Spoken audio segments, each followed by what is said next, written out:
Hola, el libro que me volvió loco. Estaba yo en clase de historia medieval hasta que en una de esas clases me llamó la atención que nombraran El nombre de la rosa.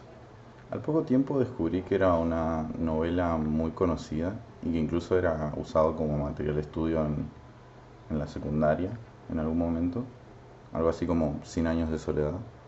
Me llamó la atención que en otras clases incluso se mencionase esta novela nuevamente y fue como una burla hacia mí, es como que en serio nunca te leíste El nombre de la rosa. Así que me dio FOMO y dije, quiero ser parte de la conversación, así que quiero leer el libro. Después de unos meses intensos de búsqueda del libro, porque su servidor no tiene tanta plata como para simplemente pedirlo por Mercado Libre. Busqué por todas las librerías de libros usados hasta que finalmente lo encontré. Un aplauso. Esta edición es de 1985, está bastante añejo, como pueden ver, tiene un color amarillento, llama bastante la atención. Y está incluso en algún aspecto rayado con lápiz. Está como traducido, por así decirlo. Así que la persona que lo tenía antes supongo que sabía algo de latín o tenía la pretensión de hacer alguna traducción del latín. Lo que me encontré en esta novela es una historia muy enrevesada. El nombre de la rosa es una novela gótica y es una novela histórica. Es decir, se sitúa en un momento de la historia y tiene como esta pretensión de situarse correctamente en un espacio y tiempo determinado, ¿no? De tratar de ser coherente con lo que está contando, a pesar de que sea ficción. Uno de los componentes que hacen que este libro para mí sea absolutamente atrapante y misterioso, y digo misterioso en el sentido cristiano de la palabra, es Humberto Eco, su autor. Que supongo que si habrán estudiado en la Facultad de Humanidades o alguna materia como lengua, literatura o alguna de esas cosas, sabrán que él es un semiólogo, es un lingüista, que naturalmente puede aparecer en estas cátedras de semiótica o literatura, entre otras cosas. ¿Y por qué hago énfasis en este pensador italiano? Porque creo que a pesar de que él, y esto es algo muy interesante, él no aparece en el libro, deja mucho de sí en el libro, o sea, te das cuenta que lo escribió él, naturalmente, y creo que no hay ni una persona en el mundo, en la historia, que podría escribir esta cosa si no fuese por él. Este libro es difícil de leer y creo que es el libro que más me costó leer, a pesar de que tiene 500 páginas, o sea, no es su extensión lo que lo hace difícil. Lo que lo hace difícil es su sentido histórico, su sentido religioso, por otro lado, y su sentido lingüístico. Humberto Eco utiliza muchas de sus facultades, el conocimiento por la cristiandad, el conocimiento por la lógica, el conocimiento por la historia de la religión, y también utiliza mucho este juego de lo misterioso. ¿Y por qué? Porque justamente yo creo que el medio es muchas veces el mensaje en sí. El mensaje tiene mucho que ver con el medio por el cual nosotros transmitimos las cosas. Entonces, él quiere transmitir en esta novela es un escrito misterioso, ¿sí? Él no hace ningún prólogo, no aparece en ninguna parte, solamente dice, bueno, yo fui el autor de esto, pero al abrirlo, lo primero que nos encontramos es naturalmente un manuscrito. Naturalmente un manuscrito es como una especie de introducción. En esa introducción nos habla un autor desconocido y dice, mira, yo encontré unos manuscritos de La Valette. Creo que se pronuncia así, no sé francés, no me interesa.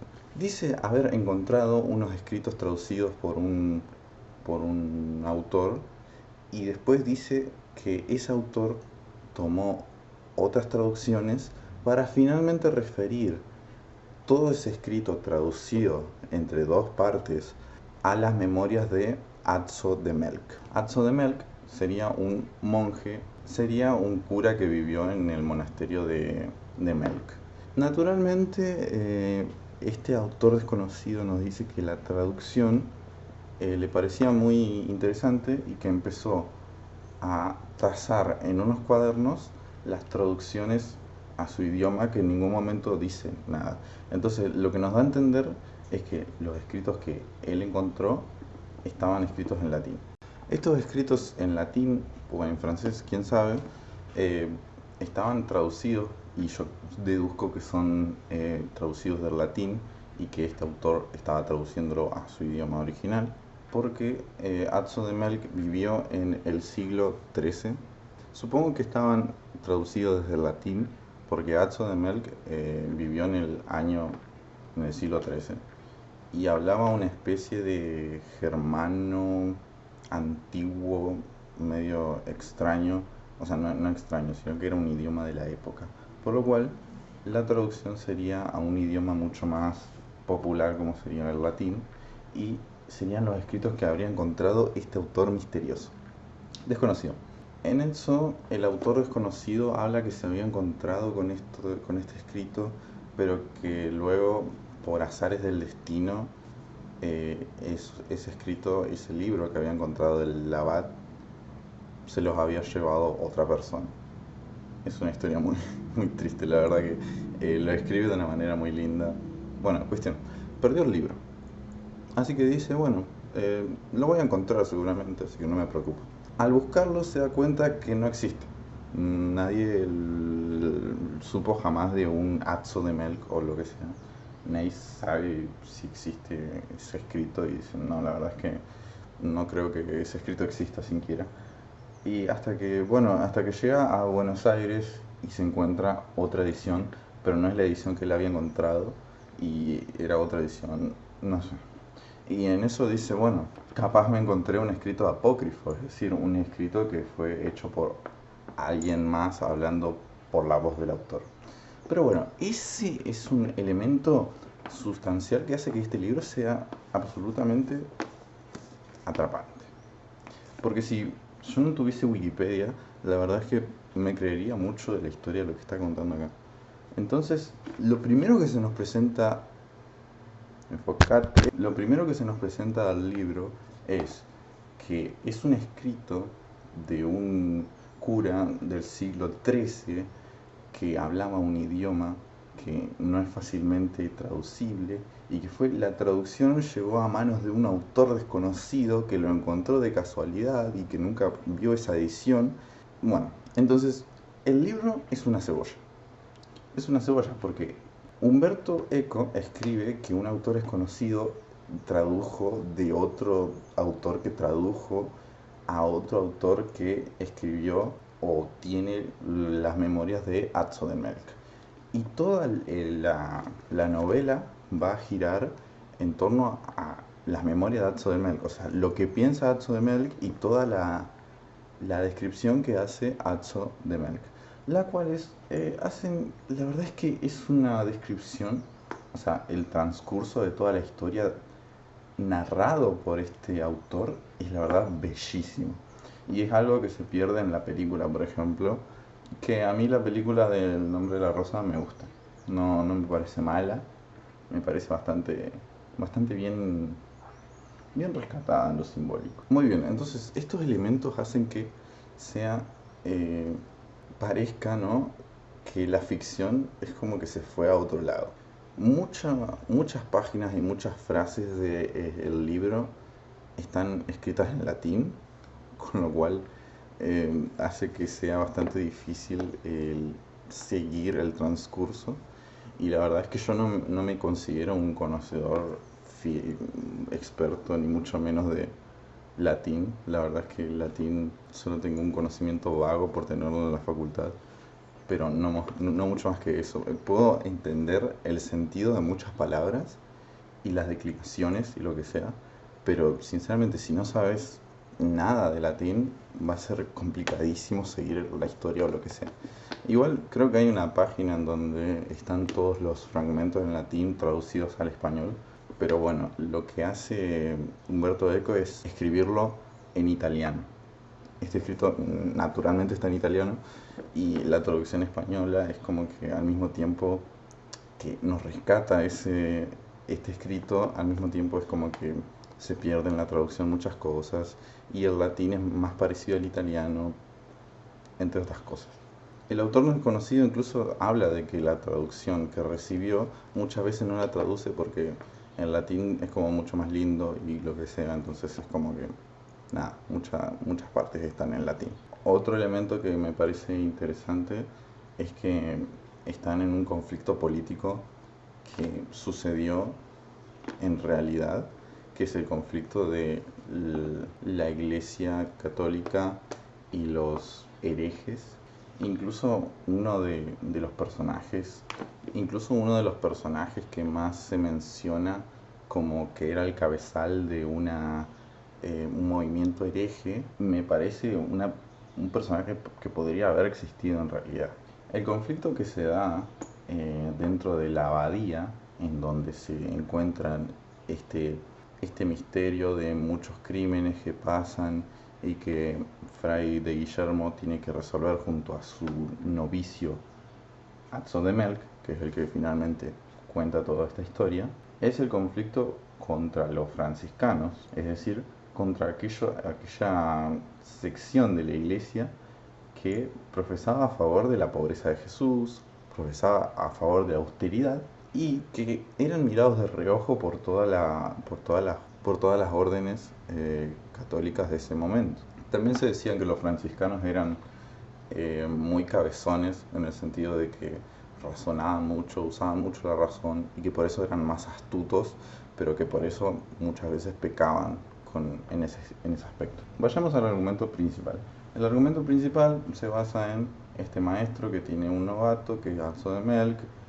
Fray de Guillermo está basado en Guillermo de Ockham, que muchas veces he mencionado, ¿no? Acá podemos ver cómo naturalmente Umberto Eco, de manera magnífica, agarra inspiraciones de la vida real y los transporta al escrito, y es como que se siente todo tan real. Realmente esa es como lo que yo siento. Todo se siente tan real. Tanto mencionar a pensadores como a personalidades de esta época que están basados en otras personalidades y que incluso se habla de conflictos políticos con gente que, si bien no existió, es como que pudieron haber existido tranquilamente. Es por eso que me parece tan verosímil, es la palabra, de esta novela, naturalmente. Fray de Guillermo y Atzo de Melk llegan a la abadía, en donde, bueno, creo que esto sucede en el sur de Italia y se encuentran con una estructura en una abadía donde funcionaban las cosas de una manera bastante corrupta, en donde muchos miembros de la orden de esta abadía también pertenecieron a órdenes herejes y eso hacía que pecaran de una manera impresionante. Pero el quid de la cuestión estaba en una serie de asesinatos y muertes que no parecían tener una relación como tal. Lo más misterioso de esta abadía era efectivamente la biblioteca. La biblioteca era un complejo subterráneo y también de muchas torres de piedra que también funcionaba como cementerio, es decir, usaban esta biblioteca que contenía los libros más preciados del mundo y enterraban ahí esqueletos y los muertos para espantar a quienes osaran a cruzar por ahí. Y no contento con eso, en la biblioteca no había luces ni ventanas y estaba todo hecho para que fuese un laberinto. Cosa de que si alguien osara entrar se terminase perdiendo porque no tenía luz y era un laberinto lateral. Entonces tenían encargado a 2 personas que solamente podían entrar a la biblioteca y salir, y esas personas podían darle a los demás curas y copistas y demás personas que trabajaban solamente la bibliografía, es decir, los libros que tenían, pero no como tal le podían dar acceso total a todos los libros. Umberto Eco detalla de manera magnífica cómo se dividía este laberinto por escritos en la Biblia, en donde cada letra entraba en una habitación constante. Y en cada letra había distintos órdenes de distintos libros, de los cuales constaban de Egipto o incluso la antigua Grecia. Creo que hay que tener un sentido sumamente preciso de cómo se basan la moral cristiana y los valores de esta iglesia para entender el cómo piensan constantemente las personas en sí. Estamos en una época en donde por una palabra o por otra te podían mandar a la hoguera, y eso naturalmente incluso pasa en el libro, o pasa constantemente la amenaza de la hoguera y también el resultado de la argumentación. Cualquier cosa que podía tacharte como del demonio te mandaba a la hoguera. Incluso si tu argumentación contenía mucho de razón, también eso te podía mandar a la hoguera. La palabra de la iglesia era dogmática y era la que estaba por encima de todo.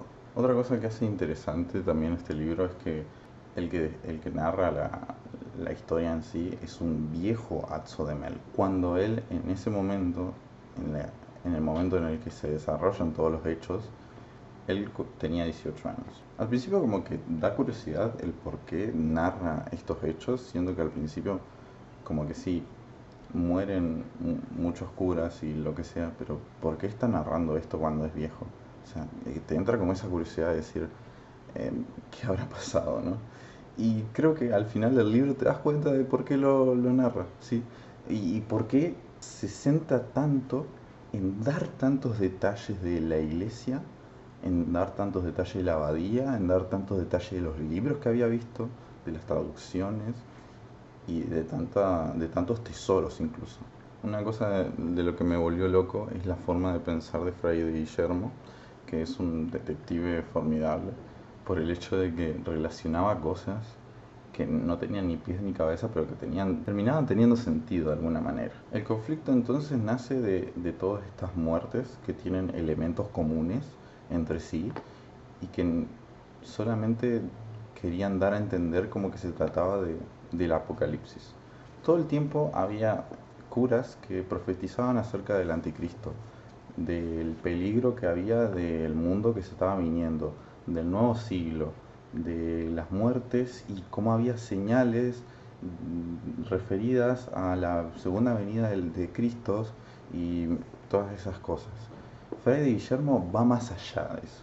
Dice, no, acá hay algo más, acá hay algo más, acá hay intereses y juntos lo vamos a explorar. Es así que interroga a la mayoría de los miembros de esta abadía, pero sin ser un inquisidor. Naturalmente siempre lo trataban de inquisidor porque Fray de Guillermo fue inquisidor, es decir, una persona que va tras las otras personas que se hacen pasar por la iglesia y terminan siendo herejes. Pero Fray de Guillermo en ese momento no está en ese rol, sino que está en el rol de descubrir qué pasó con los asesinatos y las muertes. Una vez que exploran la mayoría de personas y le sacan información, una vez que exploramos por personajes que son más bien curiosos, y que Atzo de Melk se haya sometido ante una chica que había visto y que fue quizás una de las únicas mujeres que haya visto en su vida, dice ser, porque justamente era un monje, se enamora de esta chica, o él piensa que se enamora, hasta que, bueno, la chica justamente es condenada a la hoguera por pensar que era una bruja y por corromper los órdenes de la abadía. Creo que en el libro no se deja entrever qué es lo que pasa con esa chica. Es como que se lo llevan los inquisidores y dicen, bueno, Fray de Guillermo le dice, bueno, no te preocupes que tu mujer es carne de hoguera, ya está. En la película logra escapar. En la película logra escapar y creo que termina finalizando de una manera que creo que está bien hecha en la película. Creo que el director tomó la decisión correcta.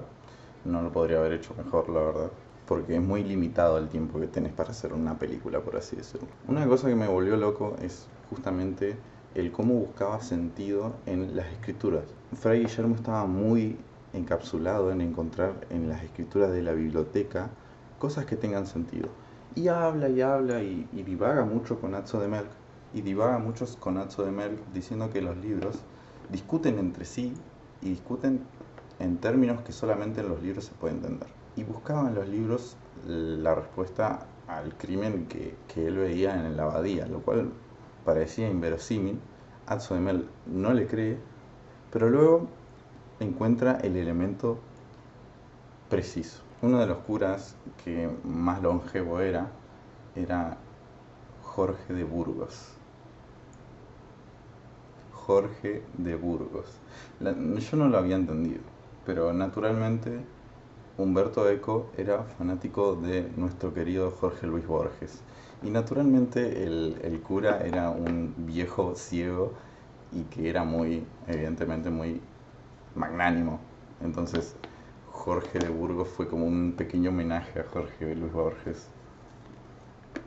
Interesante. Jorge de Burgos termina siendo ese viejo que generó toda esta parafernalia del apocalipsis y que se venía a la segunda venida de Jesucristo. Incluso en unas discusiones intelectuales acerca de teología, Fray de Guillermo logra dar con la tecla al ver que una de las cosas que más le enfurecía a Jorge de Burgos era la risa.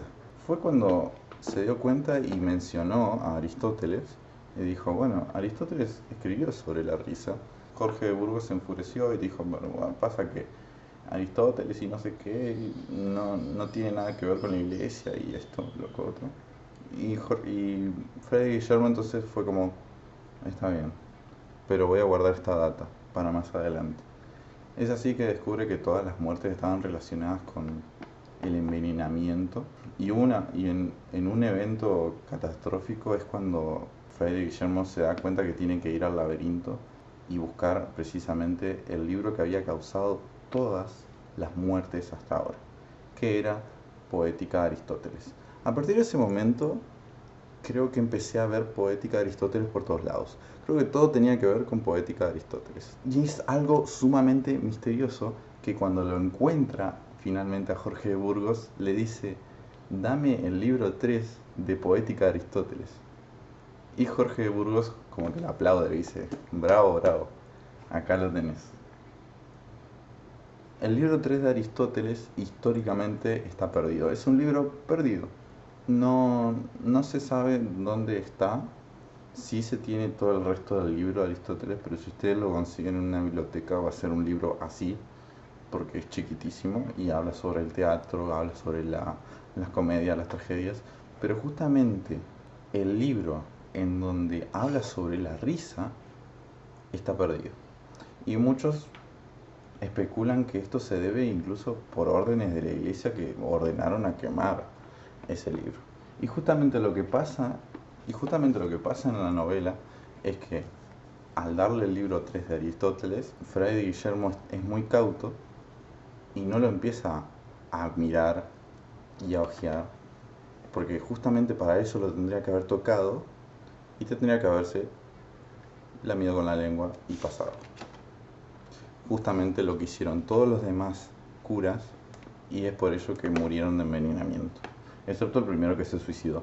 Pero justamente este Jorge de Burgos había instaurado que era un pecado indagar sobre aquellas cuestiones como la risa. Y iba a provocar toda esa tragedia en pos de proteger el carácter dogmático de la iglesia y para que no se produjesen más corrupción. Justamente logrando lo contrario, porque en una de esas, cuando Fray Guillermo descubre este envenenamiento y se lo menciona a Jorge de Burgos como si fuese Sherlock Holmes, Jorge de Burgos escapa y logra incendiar toda la biblioteca. Atzo de Melque y Fray Guillermo escapan, creo que Jorge de Burgos no, pero toda la abadía se prende fuego.